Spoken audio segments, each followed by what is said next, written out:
जमात इस्लामी का पैगाम उम्मत को ये साफ लफ्जों में कि जो दीन भरत अल्लाह के रसूल पर अल्लाह ताला ने इसको मुकम्मल करके रवाना फरमाया, वो दीन भरत की अमानत अब आपके पास मौजूद है। इस अमानत को आप जाने पहचाने।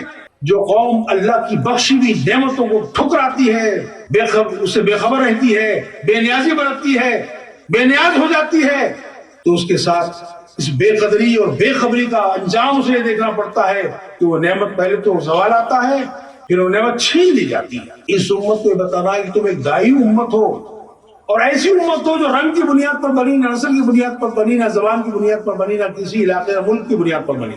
ए मिल्लत इस्लामिया जाग, बेदार हो। क्या तू सदाए रब्बानी को सुनने के लिए तैयार नहीं, जो आज आसमानों से बुलंद हो रही है, एक एक जर्रा जमीन से बुलंद हो रही है, एक एक चप्पे जमीन से बुलंद हो रही है? वही है इंसान, लौट अपने मौला की तरफ, अपने रब की तरफ, अपने खालिक की तरफ, अपने माबूद की तरफ।